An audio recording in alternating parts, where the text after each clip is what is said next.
श्रोताओं नमस्कार। सफलता की कहानी कार्यक्रम में फिर से आपका स्वागत है। ये सफलता की कहानी एक ऐसे बच्चे की है जो लग रहा था कि शायद ठीक नहीं हो पाएगा, लेकिन डॉक्टर वैशाली निगम जो कि जिला चिकित्सालय देवास में new born baby care unit की इंचार्ज हैं और शिशु और बाल रोग विशेषज्ञ हैं, उन्होंने ये करके दिखाया है। तो जानते हैं डॉक्टर वैशाली से ये सफलता की कहानी क्या थी। नमस्कार सर, सभी सुनने वालों को नमस्कार। हम जिस केस के बारे में बात कर रहे हैं ये है 23 जून को रात में करीब 2:45 बजे हमारे ही जिले के सोनकत सीएससी में शिवानी पति चेतन की डिलीवरी हुई, जिसमें एक 3.2 केजी के मेल बेबी का बर्थ हुआ। जन्म के समय बच्चा बिल्कुल स्वस्थ था, लेकिन 24 तारीख के दिन अर्ली मॉर्निंग में बच्चे को नाक से ब्लीडिंग होने लगी।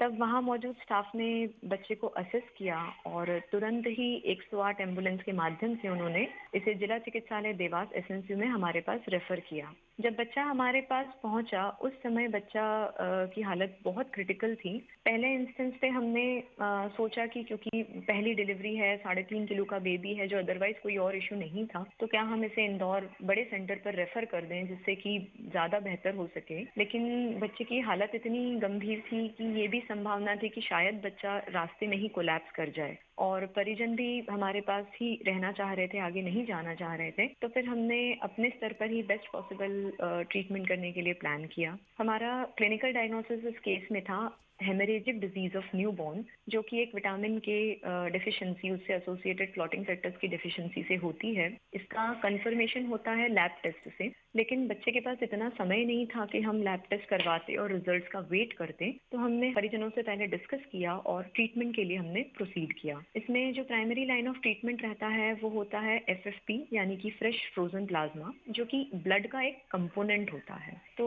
हमने इसे अरेंज करवाया और बच्चे को ट्रांसफ्यूजन दिया, और कुछ ही घंटों के अंदर बहुत ही मिराकुलस रिजल्ट्स हमको देखने को मिले और ब्लीडिंग बहुत मिनिमाइज हो गई। 3 या 4 एपिसोड ही ब्लीड हुए और शाम तक जो हमारी रिपोर्ट्स आई उसमें हमारा क्लिनिकल डायग्नोसिस भी कंफर्म हुआ। अगले दिन 24 घंटे में ही बच्चा इतना सुधार हो चुका था कि शॉक रिजॉल्व हो गया और हमने फीडिंग भी चालू कर दी। और ग्रेजुअली आने वाले दिनों में बाकी सारे जो न्यूनेटल इश्यूज हैं उनको हमने टेक केयर किया और फाइनली बच्चा सीधे स्तनपान करने लगा और 10वें दिन हमने बच्चे को सक्सेसफुली डिस्चार्ज किया। इस केस में इसलिए हम इसे एक माइलस्टोन केस मानते हैं सर, कि हर लेवल पे बच्चे को टाइमली और प्रॉपर मैनेजमेंट मिल पाया, जिससे एक जान हम बचा पाए। जैसे कि CHC पर प्रॉपर मैनेजमेंट, टाइमली रेफर हो गया। हमारे सेटअप में भी हमने पूरे प्रिकॉशंस रखे, यानी 10 दिन बच्चा NICU में स्टे रहा। और न्यूबॉर्न बेबीज जनरली इन्फेक्शन के लिए बहुत प्रोन होते हैं, स्पेशली जहाँ पर इतना वर्कलोड हो।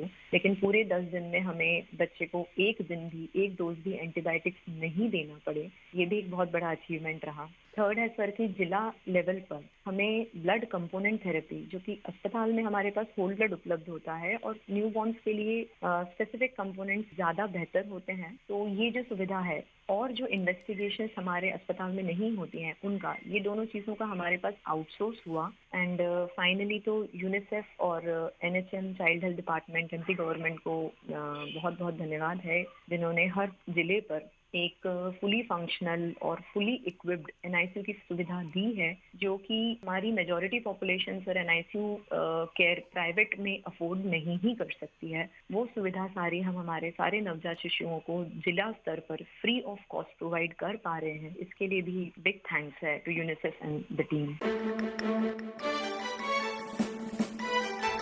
और श्रोताओं अब बात करते हैं उस बच्चे की मां से जिन्होंने इस कष्ट को झेला, लेकिन जिला चिकित्सालय देवास की मदद से इनका बच्चा सकुशल चिकित्सा पाकर के स्वस्थ हो गया। तो शिवानी बताइए क्या हुआ था आपके बच्चे के साथ। सर वो हमारे बच्चे के साथ उसके नाक में से ब्लड आ रहा था, उसके बाद कान में से आया और उसके बाद हम सोनकर से डायरेक्ट देवास ही गए थे और फिर वहाँ पे इलाज बहुत अच्छा हुआ मेरे बच्चे का तो, और वो अभी बहुत अच्छा ठीक है और तारीख पे लेके भी जाते हैं देवास। और फिर वहाँ पे डॉक्टर ने देखा तब पता चला कि उसको लेटरिन की बाट से भी आ रहा था खून। अच्छा, तो आपको पर्याप्त चिकित्सा सुविधाएं जिला अस्पताल देवास में उपलब्ध हो गई थी? हाँ हो गई थी। डॉक्टर और सारे स्टाफ ने अच्छा बर्ताव किया और मेरा बच्चा बिल्कुल ठीक है अब। तो श्रोताओं सफलता की कहानी में बस इतना ही। अगले एपिसोड में फिर एक नई कहानी के साथ आपके समक्ष उपस्थित होंगे। नमस्कार।